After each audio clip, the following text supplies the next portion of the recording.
여호수아 23장 16절에서 12절에서 16절 말씀 한 절씩 교독하시고 마지막 절 같이 보겠습니다.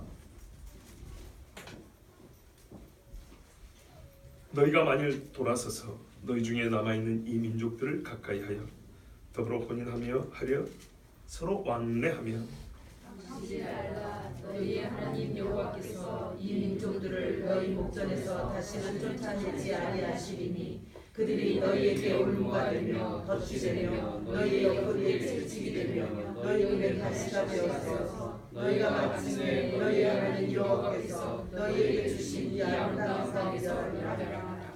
보라, 나는 오늘 온 세상에 가는 길로 가려니와 너희의 하나님 여호와께서 너희와 너희에게 대하여 말씀하신 모든 선한 말씀이 하나도 틀리지 아니하고 다 너희에게 응하여 그 중에 하나도 어김이 없음을 너희 모든 사람은 마음과 뜻으로 아는 바라. 너희 하나님 여호와께서 너희에게 말씀하신 모든 선한 말씀이 너희에게 임한 것 같이 여호와께서 모든 불의한 말씀도 너희에게 임하게 하사 너희 하나님 여호와께서 너희에게 주신 이 아름다운 땅에서 너희를 멸절하기까지 하실 것이라. 만일 너희가 너희 하나님 여호와께서 너희에게 명령하신 언약을 범하고 가서 다른 신들을 섬겨 그들에게 절하면 여호와의 진노가 너희에게 미치리니 너희에게 주신 아름다운 땅에서 너희가 속히 멸망하리라 하니라. 아멘. 여러분, 아직 일어나지 않은 일입니다. 아직 일어나지 않은 일에 대해서는 긍정과 부정형의 미래가 있겠죠. 그럼 보통 우리는 긍정형으로 말하기를 좋아합니다. 우리가 신학교에서 설교학을 배울 때 설교학을 가르치는 교수님들이 설교의 방식 중에 가르치는 그 가르치는 내용 중 뭐가 있냐면 설교의 마무리는 긍정형으로 마무리를 해라. 여러분의 신앙에 두고 제가 한번 묻습니다. 설교는 항상 긍정형으로 끝내야 합니까? 그래야 합니까? 우리 교수님들이 여러분만 못하네요. 성경을 보십시다. 성경에 모세가 설교하면 항상 긍정형으로 끝났던가요? 아닙니다. 모세의 마지막 성경은 신명기입니다. 신명기 32장에 이스라엘의 첫 국가가 기록되어 있습니다. 우리 애국가처럼 국가. 앞에 설교를 다 한 다음에 이거 기억 못할까 싶으니까 7년에 한 번씩 안식년 때 안식년 초막절에 모여서 낭독하게 되어 있습니다. 그런데 7년 동안 이걸 읽지 못하는 사람들은 입으로 늘 낭독을 하겠죠. 암송을 하겠죠. 그런데 공식적으로 모든 백성 모아놓고 낭독을 합니다. 여기에 바로 에스라가 포로들을 데리고 돌아가지고 그 비 오는 날 말이죠. 읽었던 이야기죠. 왜 그런지 아십니까? 초막절은 우리 계절로 하면 가을 9월이죠. 그죠? 9월의 이른비입니다. 예, 그래서 그 이른비가 내리면 양들을 다 우리로 이제 드립니다. 비가 내리기 전에 비 맞으면 안 되니까. 그래서 예수님이 초막절 전쯤에 태어났다는 겁니다. 양을 밖에서 칠 수 있는 때는 그 비가 내리기 전입니다. 그러니까 우리로 보면 우리의 계절 달력을 보면 9월 한 중후순, 그래서 초막절이라고 보는 겁니다. 하여튼 초막절이 지나면 비가 내립니다. 근데 그때 어떻게 해요? 율법을 낭독하게 되어 있습니다. 에스라 낭독할 때 수문학 광장에서 낭독을 하는데 하루 종일 낭독했다 그랬죠. 다 서서 들었습니다. 뭐라면 알아들을 수 있는 나이의 사람들 다 서서 들었다 그랬어요. 노인들도 얼마나 힘들었겠어요. 근데 그때 큰 비가 내리는지라. 그때 통곡하며 회개하는 눈물과 하늘에서 내려오는 은혜의 단비가 정말 어우러져서 하나님의 응답, 하나님의 이 백성을 사랑하는 하나님의 심정도 우리가 볼 수 있는 장면이 바로 그때의 그 일입니다. 에스라 시대 때 이야기. 하여튼 모세가 이 준 율법 31장까지 선포한 다음에 34장, 33장, 34장 가면 이제 12지파에 대한 예언이 있지 않습니까? 그 전에 전체에게 주신 말씀을 마치면서 너희는 잊어먹으면 안 되니까 노래로 배워라 하면서 하나님이 모세에게 명령을 합니다. 그래서 모세가 노래로 짓습니다. 율법의 말씀을, 그 핵심 사항을. 그리고 여호수아를 비롯하여 지도자들에게 가르칩니다. 그리고 항상 어릴 때부터 이 노래를 통해서 하나님의 말씀을 이제 익히게 되는데 그 내용을 보십시오, 여러분. 참 우리식으로 아주 단순하게 말하면 대부분이 부정형입니다. 죽으리라 망하리라 병들리라 포로로 쫓겨가리라 다 뺏기리라 너희는 땅에서 진멸되라 뭐 이런 내용들입니다. 왜 그랬을까요? 모세가 못돼 먹어서 그랬을까요? 아니죠. 우리를 누구보다 나보다 더 잘하는 분이 누군가요? 하나님. 하나님이 이스라엘 주신 건 다 제일 좋은 것들이었어요. 최상의 것들을 줬어요. 이스라엘 꿈꾸지 못하는 것들을 줬죠. 그런데 꼭 그런 복을 받은 자가 하나님을 배역해버리면 이거는 세상 어떤 이보다 더 큰 죄를 지은 것이죠. 그 일이 반드시 일어난다는 하나님의 인간을 하신 하나님의 판단입니다. 이거는 부정할 수가 없어요. 근데 실제로 어떻게 됐습니까? 그리 됐잖아요.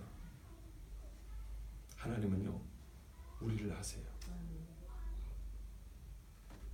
우리는요 알량한 도덕 정신으로 절대 그러지 않을 줄 알아요. 나는 절대 그러지 않으리라. 근데 그렇지 않습니다. 제가 왜 이런 설교 초도부터 말 그대로 부정적인 느낌을 팍팍 주느냐? 오늘 본문이 그래요.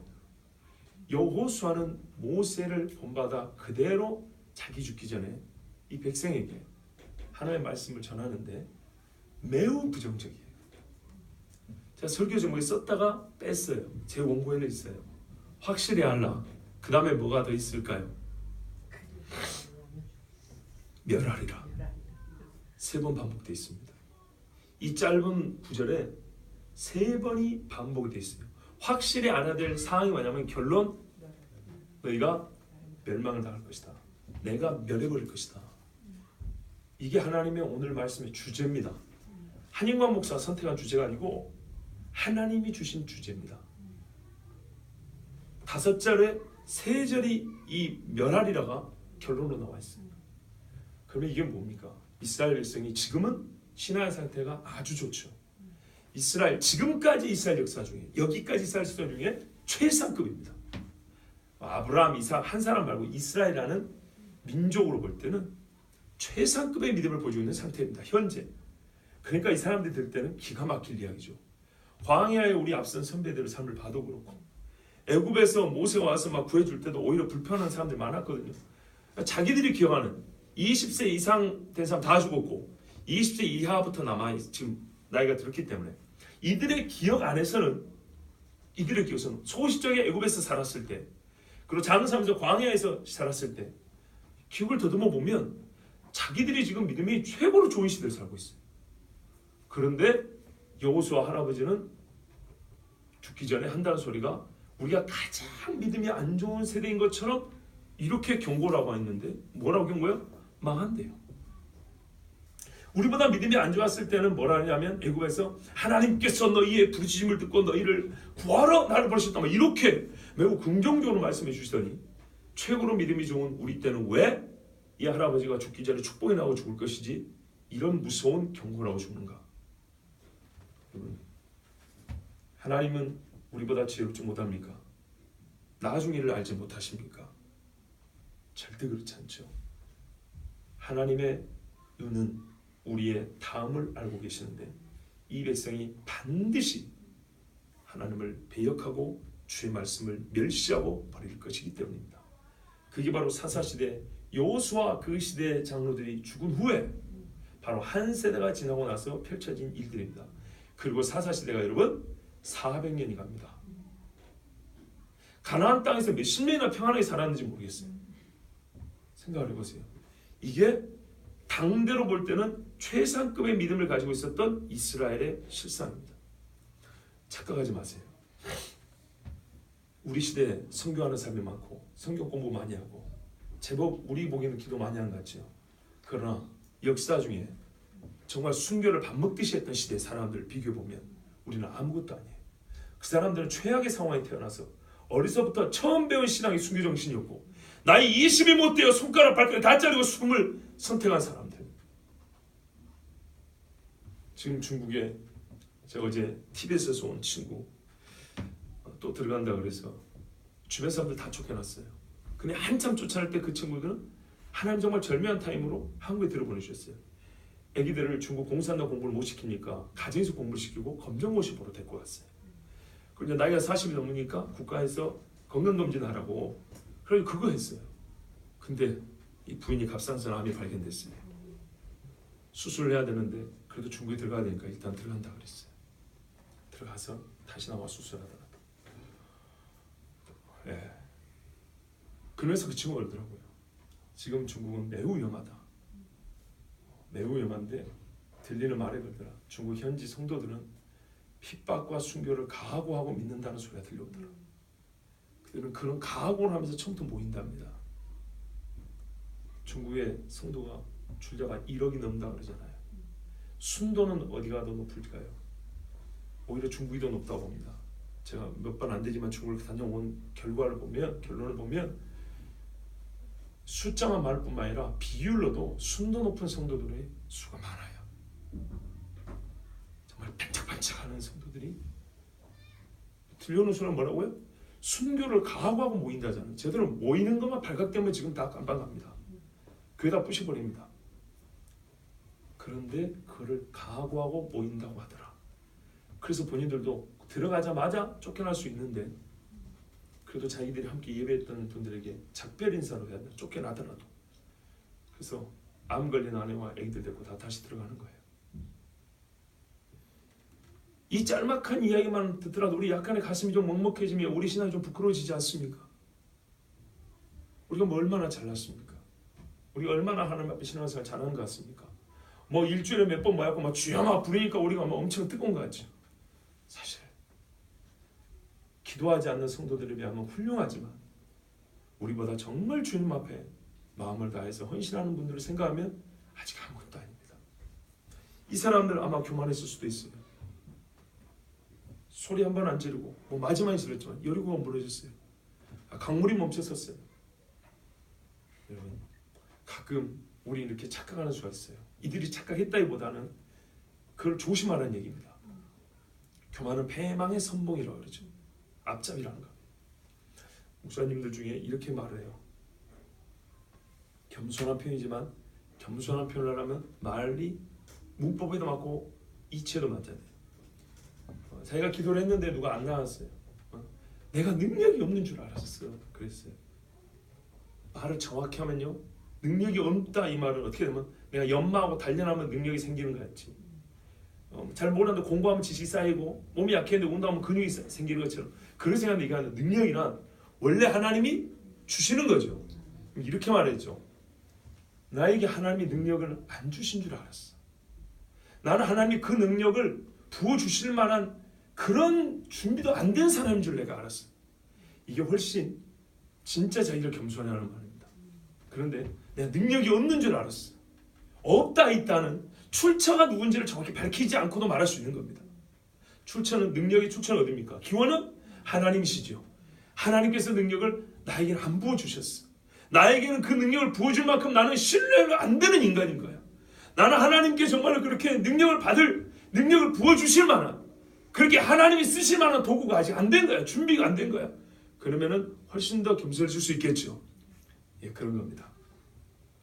우리가 살면서 겸손하지만은 우리의 머릿속에서는 아직 정리되지 않은 생각에서 정리되지 않은 교만들이 아직 많이 남아 있어요. 그래서 언어에서 이렇게 아주 이렇게 뭐냐면 좌우 분간이 바르게 되지 않은 처럼 애매하게 나오는 표현들이 있어요. 이런 것에서부터 시작해서 우리의 신앙을 다시 한번 돌이켜보면 우리는 스스로 자신할 수 없고 우리의 다음을 긍정할 수 없는 연약하고 미약한 신앙이라는 걸 알 수 있고 지금 현재 우리나라 교회의 신앙 상태도 참으로 양심적으로 말하면 많은 이가 잠들어 있다는 것을 우리는 인정하지 않을 수가 없습니다. 이스라엘 백성의 주님 말씀하신 겁니다. 최상급의 신앙을 가지고 있다고 여기는 그들에게 자부할 만한 그 당대 사람들에게 이 속된 표현이지만 꿈 깨라 얘기입니다. 너희는 얼마 못돼서 여차하면 멸망당할 거다. 그러니 하나님께서 여기까지 인도하신 그 신뢰할 수 있는 하나님, 너희를 도우신 하나님, 너희를 사랑하시고 약속을 지키신 하나님, 그 하나님이 똑같이 여기까지 하나님이 긍정적이잖아요.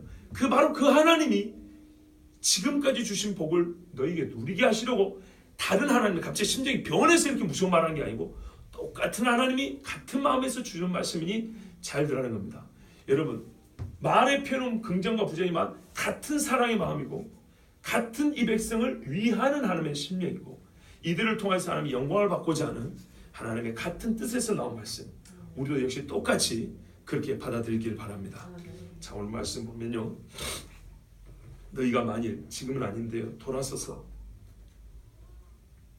여러분, 돌아섬의 대표적 상징은 혼인관계를 맺는 겁니다.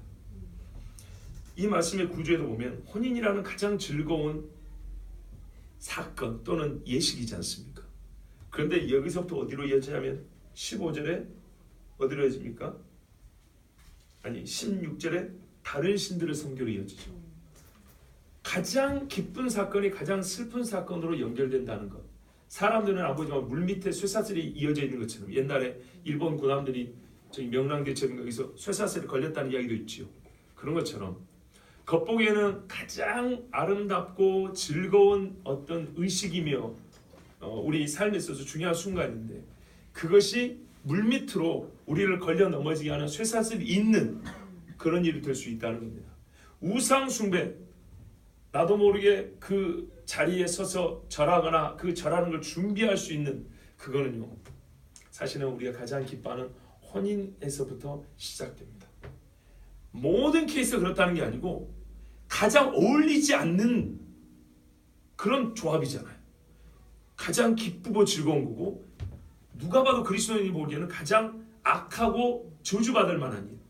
요 두 가지가 지금 중간에 13절, 14절, 15절 있지만 이렇게 물밑으로 연결된 것처럼 혼인과 우상 숭배가 직결되어 있다는 것. 숨어 있을 뿐이지. 바로 이것을 간파하는 것이 사탄의 깊은 것을 헤아릴 수 있는, 간파할 수 있는 지혜입니다. 이 말에 하나님 주신 이 말의 구조를 보면 결국에는 이렇게 연결된다는 것. 이거 조심하라는 얘기입니다. 처음부터 이스라엘 백성들이 점치고 우상 숭배하는데 가지고 넙죽넙죽 절했던 게 아닙니다. 우리 같이 살자에서부터 시작됐다는 걸 아셔야 됩니다. 그래서 이방 사람들과 왕래함의 대표적 상징은 혼인관계를 맺는 것이고 그것이 또한 돌아섬의 가장 큰 표현입니다. 여러분, 왜 세겜 사람들이 야곱과 그의 가족과 혼인관계를 맺고자 했습니까? 야곱의 딸 디나를 사랑했기 때문이죠. 그러나 그것뿐이었습니까? 그건 세겜의 마음이지만 세겜성의 사람들은 그런 것이 아니었습니다. 세겜이 자기 이름으로 한 그 성사람들이 이렇게 말합니다. 앞부분 생략하고 뒤에 보면 모든 남자가 할례 받으라 그랬죠. 할례를 받으면서까지 그 고통을 겪으면서까지 원했던 게 뭐냐면 그러면 같이 결혼을 하면 우리 딸들을 아내로 주고 그들의 딸들을 우리 아내로 데려오면 어떤 일이 벌어지냐? 우리가 이익이 될 것인데 그러면 그들의 가축과 재산과 그들의 모든 짐승이 우리의 소유가 되지 않겠느냐? 다 뺏겠다는 겁니다. 다 뺏깁니다. 그러면 어떻게 됩니까? 이스라엘의 이름을 가진 재산들은 없어지는 겁니다. 이스라엘의 이름이 등기부에 올라있는 땅은 없어지는 겁니다. 무슨 말씀인지 아시겠죠? 참 재밌습니다. 그들의 딸을 데려오면 그 딸은 우리 집 식구가 되는 거고 우리가 그 집 사이가 되면 내가 그 집 식구가 되는 게 아니고 뭐라고요? 그들의 딸 데리고 오는 거죠. 우리 딸을 그 집에 주면 어떻게 해요? 우리 딸이 그 집 식구 아니고 우리 딸이 그 집 식구를 이렇게 또 데리고 온다는 얘기입니다. 이해가 안 됩니까? 서로 주고받는 게 아니고 우리 아들은 저 집 딸 데리고 오고 우리 딸은 저 집 아들 데리고 온다는 얘기예요. 그래서 결국에는 이스라엘이 세겜 사람들 속에 흡수되게 된다는 겁니다. 이게 세겜의 계략이었고 세겜 사람들은 그것을 야 그럴 수 있겠니? 서로 50대 50이지 이러지 않냐고 맞다 그랬어요. 그래서 할례를 받았어요. 옛날에 마취 없이 돌칼로 자르는데 얼마나 아픕니까? 꼼짝을 못하는데요. 그런데요 그것이 확실했던 겁니다. 혼인관계를 맺으면 저들이 아무리 여호와 해도 시간이 얼마 지나면 이스라엘은 우리 속에 흡수될 거라는 확신이 있었기 때문에 그 모든 성사람들이 100% 만장일치로 그렇게 했던 거고 그래서 남자들이 하나도 빼지 않고 다 할례 받았던 겁니다. 그런데 우리는 거꾸로죠. 자신감이 넘치죠. 그렇지 않습니다. 성경을 성경대로 봐야죠. 매튜엘리 목사는 이렇게 말했습니다. 죄인들과 친분을 가지는 사람들은 죄와 친분을 가지게 되는 것을 피할 수 없다. 죄는 죄인이 행하는 것을 말하는 것이지 단독으로 죄라는 것이 존재하는 게 아닙니다. 죄인이 뱉어내는 말이 죄예요. 죄인이 손에서 행하는 그 일이 죄인 것이죠. 그래서 이렇게 말합니다. 확실히 알라. 다른 가능성은 없을까요? 없다는 얘기입니다. 무조건입니다.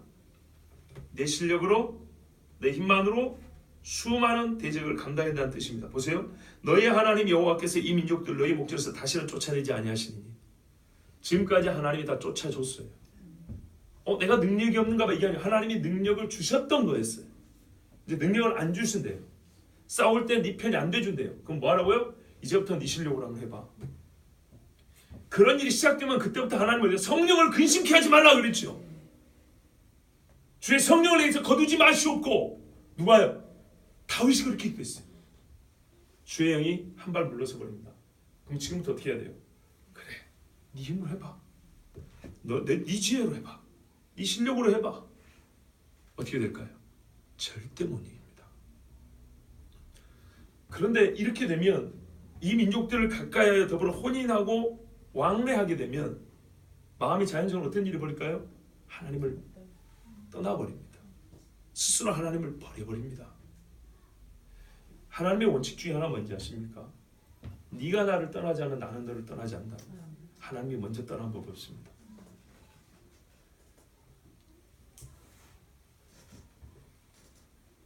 네가 그들과 연혼하고 그들과 왕래하기 위해 그들을 선택만 한 줄 아느냐? 그게 아닙니다. 그들을 선택하는 순간 하나님은 버린 겁니다. 하나님과 관계된 모든 것을 하나씩 하나씩 끊기 시작하여 하나님 그분이 바로 하나님 그분 자체가 삶에서 완전히 지워져 버릴 겁니다.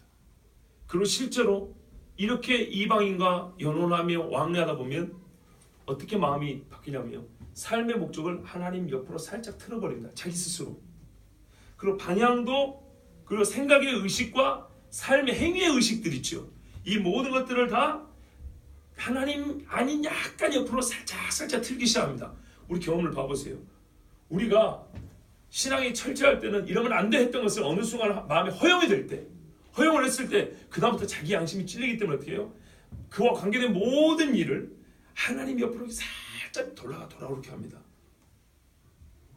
그래서 결국은 어떻게 될까요? 하나님이 저 멀리 뒤에 있게 돼요. 하나님께서 내게 간섭할 틈을 안 줘요. 옆으로 돌아가 버리니까 미끄러지지. 그러면 어떻게 되냐? 이제 자기가 하나님을 버렸죠. 그럼 하나님 안 도와주면 어떻게 됩니까? 그들이 아이고 혼인하여 서로 왕래하여 서로 누이 좋고 매부 좋을 줄 알았더니 그런 일이 아니고 나만 손해 보는 거예요. 이 손해라는 말은 너무 약한 표현이에요. 나는 그들의 노예가 되는 거예요. 올무가 되며 그들이 너에게 올무가 된대요. 여러분 올무는 뭐죠? 그렇죠. 목을 조이죠. 발버둥 침을 칠수록 숨을 못 쉬게 합니다. 생명줄 누가 갖고 있다고요? 그들이. 덧치되며 잘 자르는 어느 순간 팍 꼬꾸라집니다. 왜입니까? 발목을 붙잡았기 때문이죠. 뼈가 부러집니다. 이 덧 센 것들은요 뼈 속으로 파고들어옵니다. 뼈를 깨고 속이 딱 박혀버립니다. 발버둥 치면요 계속 뼈가 아스라지죠. 그리고 온몸에 통증이 이제 막 퍼져나갑니다. 이게 덧칩니다. 너희 옆구리에 채찍이 돼요. 움직일 수 있을까요? 못 움직입니다. 한번 채찍이 휘감아서 살점을 뜯어내기 시작하면 이 고통을 이겨내면서 벗어나려고 나 다시 하나님께 돌아갈 테야 해봐야 이게 잘 안 됩니다.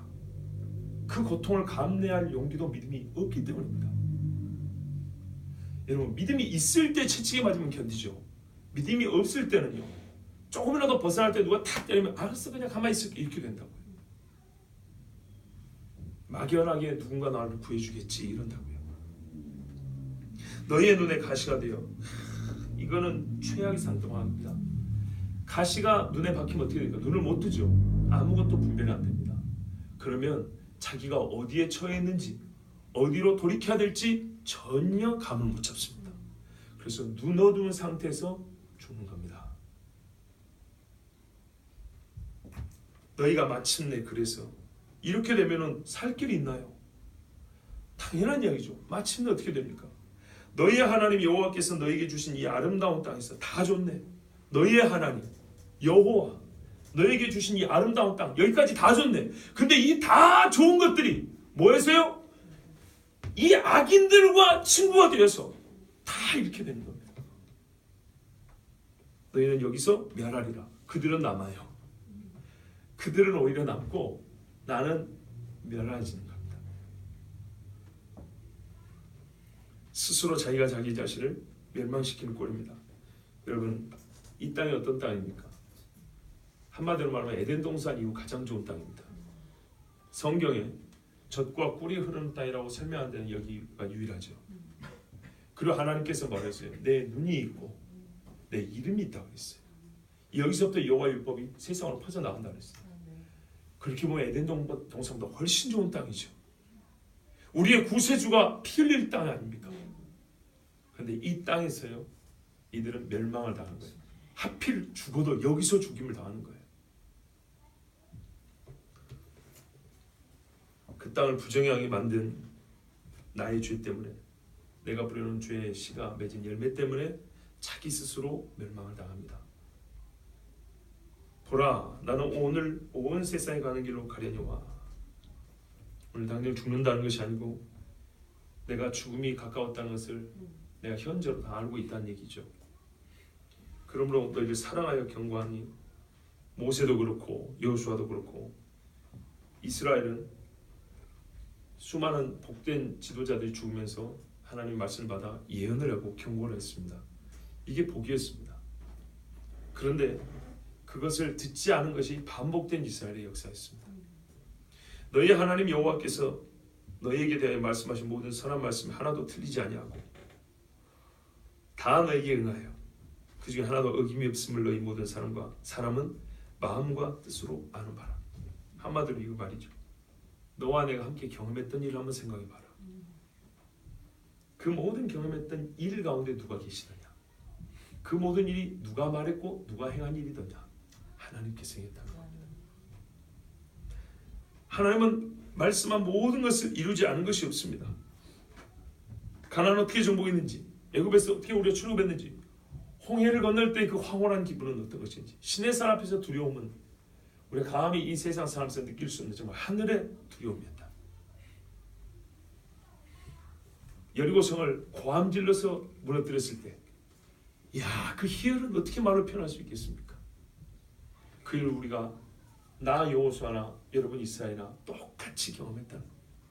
그 모든 경험은 다 하나님께서 이루어 주신 사건인데, 이에 대해 혹 내가 아는 하나님과 당신이 아는 하나님과 다르든가?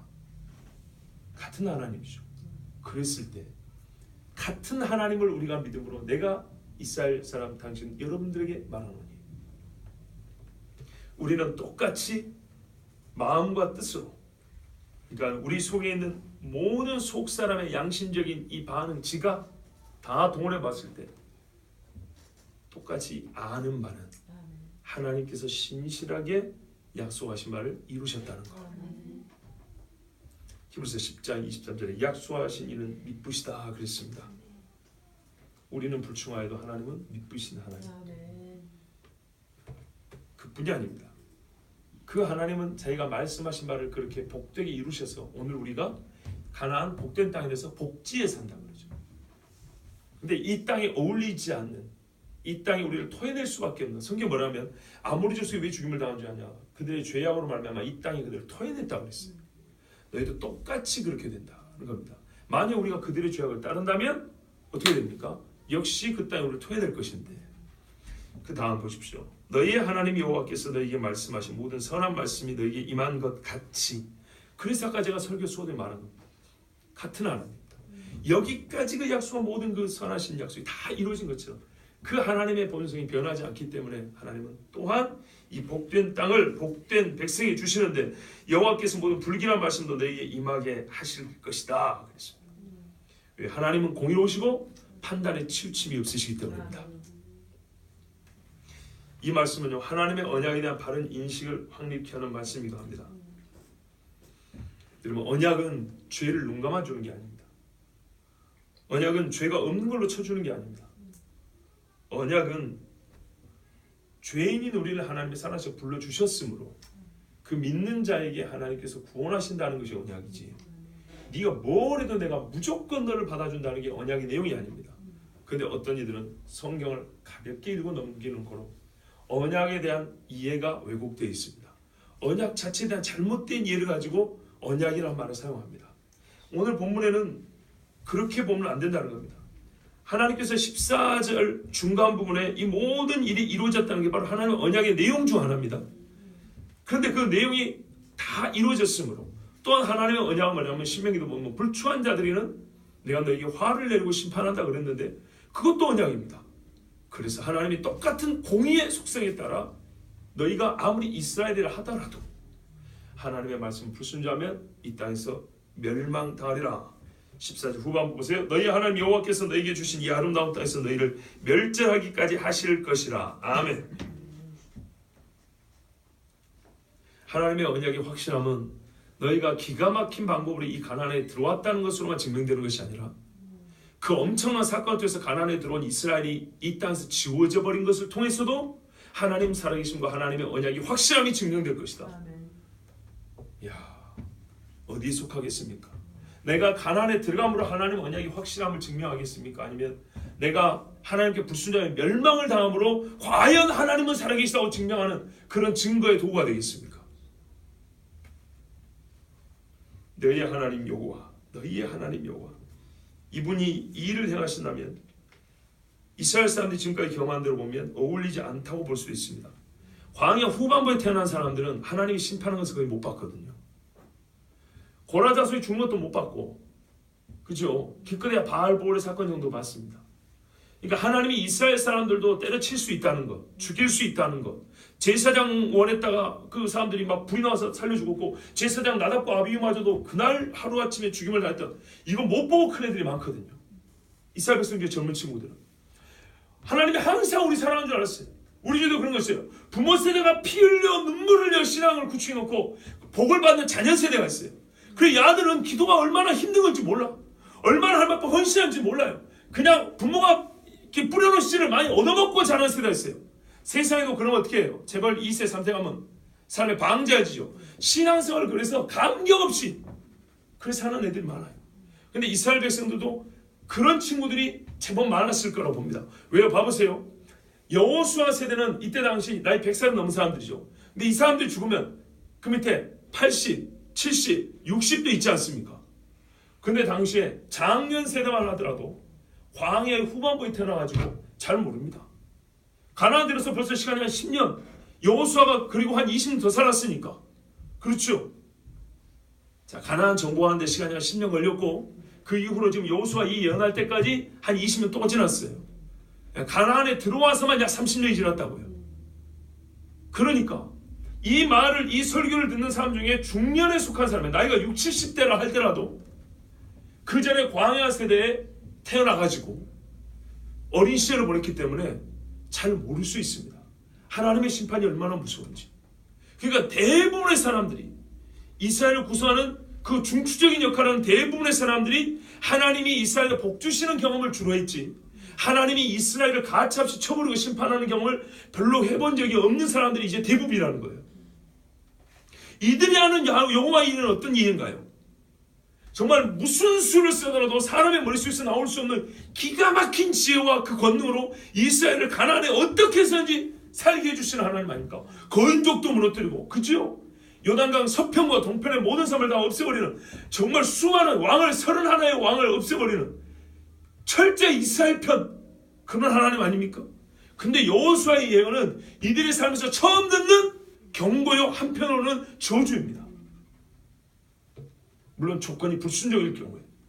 이거는 이 사람들이 그동안에 모세의 말씀을 반복하여 듣지 않았다면 잘 알 수 없는 이야기요. 모세가 죽을 때 했던 이야기, 그 벌써 몇십 년 전인데 여호수아가 죽을 때 하는, 진짜 몇십 년 만에 한 번 다시 듣는 무서운 이야기입니다. 무슨 말씀이냐면 평생 이런 이야기를 안 듣고 자란 세대에게 여호수아의 지금 이 마지막 설교, 마지막 예언은 낯설고 그들이 듣기에도 이 귀가 감당하고 이 마음이 받아들이기 어려운 이야기다 이 말입니다. 여러분들 생각해보세요. 내가 예수 믿을 때부터 하나님은 당신을 위하여 놀라운 계획을 준비하고 있습니다. 하나님 당신의 복주를 이것만 30년 들었어요. 그것만 30년 들었는데 어느 날 저 같은 목사가 와가지고 하나님께서 여러분을 불쌍하면 여러분을 치십니다 할 때 그날 어떤 충격을 받겠어요? 그 충격보다 더 큰 충격을 받을 사람들도 분명히 있었다는 겁니다. 여러분, 하나님이 이런 일을 행하신다면 정말 어울리지 않아 라고 생각할 수 있는 그 사람들, 그 생각의 간격, 그 차이만큼 네가 하나님을 내 하나님으로 여호와를 내 하나님을 모시지 아니하고 세상 사람들 이 죄에 가까이 하면 어떻게 하냐면 그 간극의 크기만큼 거꾸로 돌려서 복을 화로 바꾸자 버린다는 얘기입니다. 만일 너희 하나님 여호와께서 너희에게 명령하신 언약을 범하고 가서 다른 신들을 섬겨 그들에게 절하면, 와, 이스라엘 자기들도 우리가 이런 일을 하겠니? 또 우리가 생각해도 어떻게 다른 신들에게 절하기까지, 절이라는 것은 이 신앙심의 최고의 표현이잖아요. 어떻게 우리가 우상에게 절까지 하겠니? 라고 생각했지만 이 일은 어렵지 않습니다. 설마 내가 그럴까 하고 자기를 과신할 수 있겠지만 이건 생각보다 쉽습니다. 왜냐하면 한 단계 한 단계씩 이방인들이 하는 것을 따라하면 아주 쉽게 됩니다. 처음부터 잘하는 건 어려운데 스텝 바이 스텝이라고 한 걸음씩 한 걸음씩 오늘 하나 내일 하나 이렇게 따라가 보면 어느새 절하고 있는 자기를 발견하게 됩니다. 그리하여 언약을 범하게 됩니다. 보세요. 언약을 범하고, 이게 이제 좀 중요한 부분인데요. 봐보세요, 여러분. 이스라엘이 지을 수 있는 죄는 여러 가지가 있습니다. 생활의 규범을 어기는 것부터 제물을 안 바쳤다든지, 절기를 안 지켰다든지, 가난한 자를 배척했다든지, 재판을 굳게 했다든지 여러 가지 있겠죠. 근데 이런 것들은 율법의 세부 조항 하나하나를 어긴 겁니다. 그런데요, 언약이라는 통 자체를 어기는 것이라 이런 말입니다. 본문의 말씀은. 너희가 섬기는 일을 바꿔버리면, 봐보세요. 언약이라는 것이 하나님을 섬김에 있어서 주어진 거 아니겠습니까? 그죠? 근데 섬기는 대상이 바뀌면 그 신과의 관계에서 언약은 통째로 바뀌어버립니다. 이 말씀은 그 말입니다. 너희가 끝내 처음에는 이방인과 연혼하지 말라는 율법의 한 조항을 어기게 되겠지. 그런데 나중에는 가면 어떻게 되는 줄 아니? 너희는 스스로 설마 우리가, 그럼 하나님이 우리를 어떻게 보시는데 이렇게 우리를 정말 너무 부끄러워지는데 주님 막 이렇게 하겠지만, 너희도 모르는 사이에 너희는 꿈도 못 꿨던 언약의 상대를 바꿔버림으로써 나의 준 언약을 포괄적으로 이 통째로 언약을 버리는 지경이 이를 것이다. 그렇게 되면 이스라엘 사람들 하나님이 그대로 둘까요? 아니죠. 역시 그들이 버림을 당하는 겁니다. 그래서 여러분 마지막 절이 이렇게 돼 있죠. 여호와의 진노가 너에게 미치리니 너희에게 주신 아름다운 땅에서 너희가 속히 멸망하리라. 3번이나 반복이 돼 있어요. 여러분, 한 가정과 한 집안이 예수 믿기는 너무 어려워도 예수 믿는 집에서 불신 가정이 되는 건 참 쉽다 그랬죠. 한 세대만 안 가르치고 한 세대만 안 믿어버리면 그 다음 세대부터 학교 갈 때 당신의 종교가 뭐야 할 때 무교를 써버립니다. 어려운 이야기 아닙니다. 그래서 잠언에 너희 아이가 자랄 때 그 아이의 초입 첫 걸음부터 여호와께 바침이 되게 하라 그랬어요. 한나가 사무엘을 바친 것 같이 바로 그런 뜻입니다. 한나가 사무엘을 바칠 때 그 심정, 바로 그것으로 어린아이를 처음부터 가르치라는 얘기입니다. 그렇지 않으면 어떻게 돼요? 아이가 밖에서 말을 하나 배워들어옵니다. 뭐 그냥 그러니까 귀엽게 봐주죠. 못된 습관 하나 배워들어옵니다. 스텝 바이 스텝 하나. 어느 날 예배 들어가자. 엄마 싫어. 충격을 받습니다. 우리가 제 성경 뭐야? 왜 우리 성경 봐야 돼? 이 아이가 5년 동안 속에 불순종의 마음을 키워온 겁니다. 부모는 모릅니다. 그게 소위 표현형이 되어가지고 드러나기 전까지 마음속으로 모릅니다. 제가 몇 주 전에 말씀드렸죠. 이란 사회비 대책 그 위원장까지 맡은 목사님이 자기 아들이 신천지에 빠져갖고 4년 동안 교육을 받고 신천지 성경 강사가 되어 있는 걸 몰랐다고요. 아버지가 목사인데 몰랐다고요. 어느 집은 7년도 있다 그래요. 부모가 목회자인데 몰라요. 얼마나 철저하게 속이는지. 근데 걔들이 처음부터 신천지를 가고 싶어서 갔을까요? 아니죠. 그 기가 막힌 간계와 꼼수를 일부 말씀드린 적 있죠. 하여튼 거기 빠지면 처음에는 서서히 갑니다. 근데 그들이 가르치는 교리 중에 하나 뭔지 아십니까? 입막음 교리라는 게 있습니다. 입막음. 절대 말하면 안 된다. 왜? 이 보화는 함부로 그렇게 말하면 안 된다. 요래가지고 당신들은 엄청난 하늘의 비밀을 받았기 때문에 비밀은 쉽게 사람들 입에 막 이렇게 가볍게 오라면 안 돼. 그러니까 절대로 말하지 마. 그럼 어떻게 자기가 뭐 가진 줄 알고, 그죠? 보배 합의나 되는 줄 알고, 야 잠수에 딱 잡아갖고 아니 차가지고 그래가지고 4년, 5년, 7년까지 갑니다. 마찬가지입니다. 세상의 악한 영들이 우리 자녀들과 우리 어린 아이들의 마음속에 기어 들어와서 순간 말합니다. 이거 엄마한테 말하면 안 돼. 아빠는 모르시는 게 더 좋을 것 같아. 이런 식으로 해가지고 아이들의 마음속에 들어오는 더러운 것들이 얼마나 많은지 모릅니다. 이 아이들이라고 하니까 어린 꼬마아이들만 생각하시면 안 되고요. 신앙의 어린 분들도 마찬가지입니다. 나이가 들었지만 신앙생활 처음 시작할 때 영적으로는 어린아이 같습니다. 어떤 경우 그렇잖아요. 자녀가 먼저 믿어 부모님을 전도하는 경우도 있죠. 그런 경우에는 부모가 어린아이입니다. 신앙에서. 그러니까 자녀인 신앙이 성숙한 자기 자녀한테 배우는 것이죠. 근데 처음에 배울 때 하나님의 언약이 무엇인지 잘 알지 못하고 그냥 우리 마음의 모든 원하는 것을 행해도 그것을 받아주는 어리광 받아주는 그런 그 연세 많은 할머니 할아버지처럼 그렇게 하나님을 이해하게 되면 이 신앙인은 자라면서 아주 못된 습관을 가지게 됩니다. 여러분 언약을 파괴한 죄에 대하여 하나님은 뭐 하시죠? 어떻게 반응하십니까? 진노합니다. 확실히 알라는 여기까지 이어집니다. 14절만 확실히 13절만 확실히 알라가 아닙니다. 끝까지 16절까지 이어집니다. 왜냐하면 13절 나온 멸하리라가 16절까지 반복되어 나오지 않습니까? 하나님께로부터 다른 감정을 기대하지 마세요. 내가 하나님의 말씀을 불순종하고 다른 신에게 절하는 행위에 그와 같은 성질일을 하면서 하나님께로부터 나오는 반응은 이 진노 외에 다른 무언가 따뜻한 광선이 비춰질 것 같은 그런 기대하지 마세요. 진노 중에라도 긍휼을 잃지 않으시는 것이지 진노를 안 하는 게 아니에요. 그래서 어떻게 합니까? 너에게 주신 아름다운 뜻은 너희가 속히 멸망하리라. 앞에는 그냥 멸하리라. 하나님께서 멸망시켜버리리라. 지금은 빠를 것이다. 여러분 언약의 파기는 심판의 직접 원인이요 이에 대한 하나님의 진노는 심판을 내리게 되는 이유입니다. 그 결과 우리는 이 땅에서 속히 멸망을 당합니다. 여러분 이 멸망을 당하려는 얘기를 하나님이 짧은 구절 안에 3번 반복했습니다. 반드시 그렇게 됩니다. 어떤 이도 이를 막지 못합니다. 절대로 못 막습니다.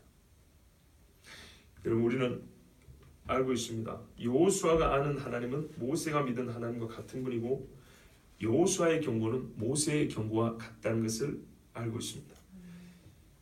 그 경고가 신명기 30장 15절에서 20절까지 잘 나와 있는데요. 제가 좀 빠른 속도로 읽어드리겠습니다.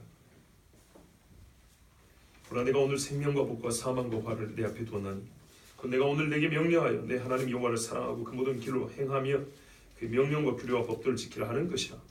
이 부분도 여호수아가 말했죠. 앞부분에서 얘기했죠. 사랑하라고. 그리하면 내가 생존하여 번성할 것이요 또 내 하나님 여호와께서 내가 가서 차지할 땅에서 내게 복을 주실 것입니다. 그러나 내가 만일 마음을 돌이켜 이도 오늘도 돌이켜 그랬죠. 돌이켜 듣지 아니하고 유혹을 받아 다른 신들에게 절하고 유혹을 받아 다른 신들에게 절하고 그를 섬기면 내가 오늘 너에게 선언하노니 너희가 반드시 망할 것이라. 너희가 요단을 건너가서 차지할 땅에서 너희의 날이 길지 못할 것이니라. 내가 오늘 하늘과 땅을 불러 너희에게 증거를 삼노라. 내가 생명과 사망과 복과 저주를 내 앞에 두었은지. 우리 어린 시절 신앙생활 때 많이 들어요. 생사화복을 주관하신 하나님 이 말씀입니다. 너와 내 자손이 살기 위하여 생명을 택하고 내 하나님 여호와를 사랑하고 그의 말씀을 청종하며 또 그를 의지하라.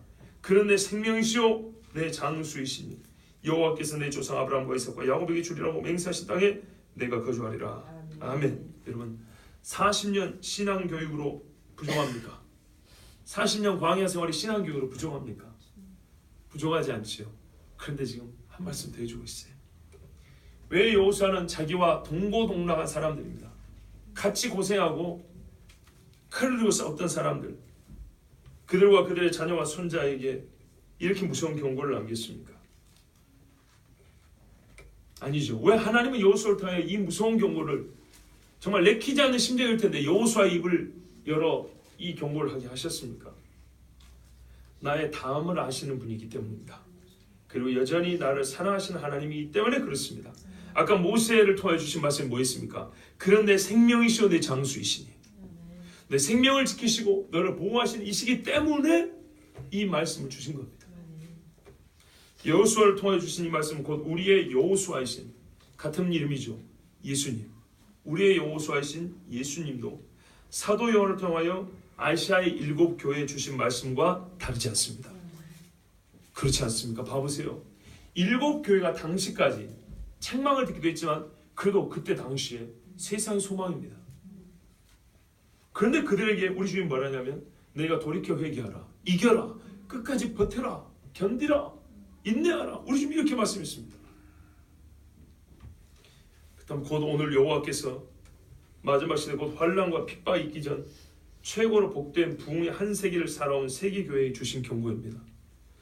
우리는요 인류 역사상 가장 큰 부흥의 세기를 지나왔습니다. 지금부터 100년 전에 우리나라 평양뿐만 아니라 미국에서도 인도에서도 영국에서도 세계 곳곳에서 대부흥이 있었습니다. 즉 대부흥의 세기와 선교의 세기 20세기 100년을 보내왔습니다. 교회가 붉은 용을 이기는 세기를 살아왔습니다. 근데 지금은 입장이 바뀌고 있습니다. 그때 한참 붕이 일어났을 때 누가 이와 같이 내리막길로 내려갈 줄 알았겠습니까? 누가 이와 같이 우리가 이렇게 세상에 수로도 밀려서 정말 부끄러운 시대를 사는 교인이 될 줄 알았겠습니까?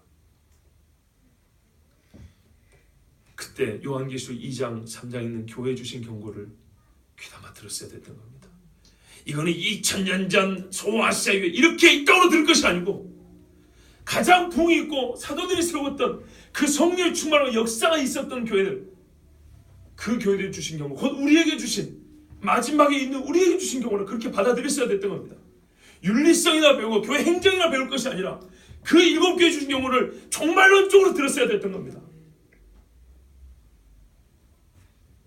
마지막 부흥과 하늘의 빛을 맛볼 마지막 세대가 우리가 될 것인데 우리는 또한 배도의 날을 맞부딪히게 될 겁니다. 그때 살아남게 하시려고 주시는 생명의 말씀으로 이 말씀을 들으십시오. 그리고 한 말씀만 더 드립니다.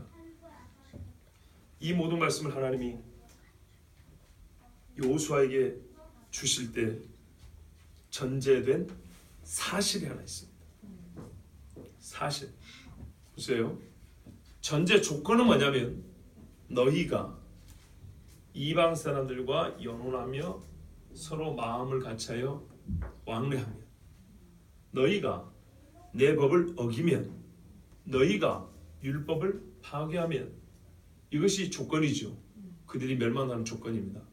그러면 누군가는 이거를 조사해서 알아야 되겠죠. 무슨 말씀입니까? 하나님이 다 보고 듣는다는 얘기입니다. 이것이 전제된 사실입니다. 다시 보세요. 전제 조건은 뭐냐면 너희가 만일 나를 버리면, 너희가 만일 율법을 어기면, 너희가 만일 세상을 사랑하면 나는 너희를 이 가나안 복지에서 멸망시키리라 합니다. 그러면은 만일 그들이 그 행위를 했는지 안 했는지 어떻게 할까요? 하나님이 실제로 보고 계시고 듣고 계시기 때문입니다. 여러분, 이건 정말 중요합니다. 여러분 중에 혹 예언 기도를 받아본 분이 있으실지 모르겠어요. 아마 상당히 있을 겁니다. 있으실지가 아니라 상당히 있을 건데 우리가 어느 때 감동을 받냐면요, 예언 기도 하는 분 중에 물론 가짜도 있다고 볼 수 있지만 신뢰할 만한 사람일 경우에, 제가 거짓말인가 봐보세요. 어느 때 여러분 나가 감동을 받았던지 한번 떠올려 보세요.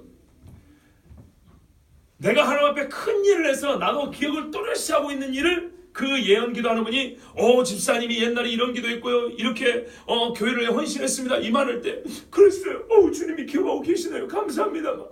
이렇게 눈물 잘 안 흘립니다. 오히려 어느 때 감사하고 막 감격 깜짝 놀라냐면 아주 은밀하게 혼자 어느 때 그냥 신음하고 넘어갔던 일이 있어요. 한참 괴로운 일이 있어가지고 그냥 중얼거리면서 하나님 나 이게 너무 힘든데 좀 도와주세요 이러고 지나가서 이게 자기 기억이 안 남았어요. 이게 벌써 몇십 년 전 이야기인데, 근데 어느 날 예언기도 하는 분이 와가지고 기도를 하는데, 집사님 옛날에 하나님 앞에 어떤 힘들 때 길 가면서 예배 마치고 혼자 그 밤길을 걸으면서 하나님 앞에 주님 나는 작습니다, 나 좀 도와주세요, 나 좀 이렇게 기도한 거 있죠. 하나님이 내 기도를 들었답니다. 깜짝 놀라죠. 깜짝 놀라면서 눈물을 펑펑 흘립니다. 또는 나 혼자 입을 뒤집어 쓰고 남들은 듣지 못하게 정말 성경 보니까 골방 사는 기도를 든다 해가지고 혼자서 문 잠그고 이렇게 했던 기도 했어요. 자기도 까먹었어요. 제가 무슨 말인지 아시겠죠? 남들도 알고 나도 아는 한 획을 긋는 어떤 사건을 나는 기억하고 있어요. 교회들도 기억해요. 그런 것이 아니라 나 자신도 잊어버리고 있는 아주 그냥 사소한 일이라고 생각했던, 그리고 작은 일이라고 생각했던, 그렇게 그냥 잠깐 중얼거리고 기도하고 지나가 버렸던 인생의 아주 짧은 시간, 그거를 어느 날 예언기도 하는 분이 와가지고 우리에게 하나님의 말씀을 이렇게 대언을 해주시는데, 사랑하는 형제요, 당신이 옛날에 20년 전에 25년 전에 이렇게 어디 가면서 정말 괴로운 심정으로 하나님 앞에 중얼거리면서 기도하는 거, 그것을 저는 이렇게 설명하시 말이지만 예언기도 하는 분은 그날 했던 말을 그대로 반복을 해버려요. 그 말이 내 귀에 들리는 순간 어떻게 해요? 완전 우리의 마음은 주막병에 녹아내려버리죠. 그냥 어쩔 줄 몰라. 하나님이 그걸 들으셨다는 말이야. 그래서 감격이 맞지 않고요, 그때부터 며칠 동안에 그냥 막 은혜에 사로잡히죠. 우리가 복음성가에 너의 작은 신음에도 응답하시며, 그게 딱 보이는 현장이에요. 와, 그 작은 기도를 하나님이 들으셨구나 하면서 막 좋아가지고 그냥 막 거꾸로 생각하면 돼요. 내가 잊고 있었던 죄, 내가 하나님 앞에 사소하게 아무것도 아니라고 생각하고 지나갔던 죄, 다 보고 계시고 다 듣고 있습니다. 똑같은 반응을 하면 요구합니다. 내가 어느 날 내 은사를 부어준 신령한 예언자가 와서 너에게 예언을 해주면서 네가 수년 전에 정말 괴로울 때 이불 속에서 아무도 없는 예배당에 불 끄고 혼자 조용히 기도할 때 눈물을 흘면서 한나처럼 중얼거리 기도했던 거, 너도 까먹고 다른 사람도 들은 리가 없어. 아무도 모르고 나 그거 들었다. 오늘 내가 그것을 듣고 너에게 응답하였고 지금까지 나는 널 이렇게 인도해왔다. 이걸 누가 다른 사람 와서 말해주면 하나님께서 작은 자의 소리를 들었다고 정말 방방 뛰면서 그냥 미쳐버립니다. 너무 좋아가지고. 그런데 똑같은 하나님이란 말이죠. 똑같은 원리입니다. 그 작은 신음소리를, 하나님을 향한 그 작은 신음소리를 들으신 것처럼 하나님을 버리고 떠나가는 작은 괴계와 거짓말도 하나님은 어떻게 해요? 다 보고 다 듣고 계신다는 것. 이것이 전제된 사실입니다. 너희가 만일 그리하면, 그리했는지 아닌지 어떻게 한다고? 나는 여호와라. 나는 불꽃 같은 눈으로 너희의 일거수일투족을 다 살피고 있으며 내 귀는 전혀 어둡지 아니하여 너희의 속에 품은 생각마저도 다 듣고 있다. 이것이 여러분 전제되어 있는 사실입니다. 그러므로 우리는 한편으로 소망을 가지며 한편으로 두려워합니다. 하나님 앞에 거룩한 마음을 품고 있으면 걱정하지 마세요. 하나님은 귀가 어두워 듣지 못하시는 분이 아니에요. 다 듣고 계십니다. 눈이 어두워 보지 못하는 분이 아니에요. 우리의 작은 손톱을 만지는 이것들도 다 보고 계십니다. 반대로요, 하나님을 망으로 여길 생각은 버리십시오. 하나님을 속이고 하나님과 장난할 생각은 절대로 하면 안 됩니다. 왜냐? 우리가 어떤 마음에서 발동하는 순간부터 하나님은 다 보고 계시기 때문입니다. 이 모든 것이 전제된 사실로서 너희가 내 말에 순종하면 어떻게 하는데? 내가 보니까, 내가 들으니까 내가 너에게 복을 내릴 것이요. 내 말을 불수하면 어떻게 하는데요? 내가 보고 있고 듣고 있으니까. 너희를 멸하리라. 이것이 하나님의 약속이고 공의로우신 하나님의 언약입니다. 여러분, 이 말씀을 주시는 하나님의 심정을 기억하십시오. 너의 생명이시오 너의 장수이신 여호와시라. 계속 반복합니다. 혹 이 말에 부정적인 어감으로 말미암아 하나님에 대한 인식이 잘못될까봐 계속 하나님은 뭐라고 시작하시죠? 너희의 하나님 여호와께서, 너희의 하나님 여호와께서를 반복합니다. 우리의 하나님 여호와이시기 때문에 이 말씀을 주셨고, 우리의 하나님 여호와께서 오늘 이 경고를 통하여 자기 백성을 살리시고자 한 겁니다. 내쫓고자 함이요 아니요, 멸망시키고자 함도 아니요, 이 땅에 계속 거하며 우리를 복주시려고 하나님 주신 말씀입니다. 그리고 예수님께서도 이스라엘 백성에 주신 말씀들이 바로 그것이었습니다. 오늘 이 마지막 세대를 향해 주신 말씀도 똑같습니다. 여러분, 정말 이제는 좀 마음을 찢고 채야 될 때가 됐습니다. 때가 지나버리면 기도해도 소용없는 때가 옵니다. 지금이야말로 이 나라와 이 교회를 위해서 기도해야 되고, 나와 내 가족을 위해서 기도해야 합니다. 여러분, 정말로 우리 교회가 깨어있는 것 같지만서도 이런 면에서는 아직 갈 길이 멉니다. 어떤 이들은 이 나라와 백성들을 생각하면서 통곡하는 일도 있습니다. 밥을 못 먹는 사람들도 있습니다. 나라에 대형 사고 일어나면은 그 충격 때문에 우리가 쉽게 밥을 못 먹죠. 그것처럼 이 영적인 대사태 이로 말미암아 정말 하나님 앞에 어쩔 줄을 모르는 그런 사람들도 있습니다. 저나 여러분은 아직 거기까지 이르지 못한 듯합니다. 원하기를 하나님께서 오늘 이 말씀을 듣는 여러분과 저에게 조금 더 깨어있는 심령을 주사, 이 세대를 향하여 예레미야처럼 통곡하고 애통하는 마음을 주사 기도하게 하시고 정말 이 세대를 살려주시길 원합니다. 남의 일이라고 생각하지 마시고 먼 일이라고 생각하지 마세요. 성경에 너희가 마지막 때에 재물을 쌓으려 하고 마지막 때에 너희의 먹고 마시는 것 욕심을 내어서 삶의 염려로 그렇게 가면은 바로 이것입니다. 너희가 연혼 관계를 맺으면 끝내 밑에 물 밑에 쇠사슬 연결되어 있어서 우상을 숭배한 것처럼 결국에는 이 세상과 세상을 사랑하게 됩니다. 그러면 절대로 깨어있지 못합니다. 우리는 생각보다 많이 잠들어 있고요, 생각보다 덜 깨어 있습니다. 조금 더 깨어 있기를, 정말로 우리의 실상을 정확하게 하시고 하나님 앞에 조금 더 깨어 있기를 간구하는 우리 모두가 되길 바랍니다. 이 시간 같이 기도하겠습니다. 하나님 아버지, 우리를 사랑하셔서 불러주셨습니다. 부정형의 말씀을 주실 때는 부정형으로 들어야 하고, 긍정형의 말씀을 주실 때는 또한 기쁨과 감사를 받아야 되는 것이 하나님의 말씀을 받는 우리의 자세인 줄 믿습니다. 하나님 아버지, 우리는 그 어느 때보다도 가장 큰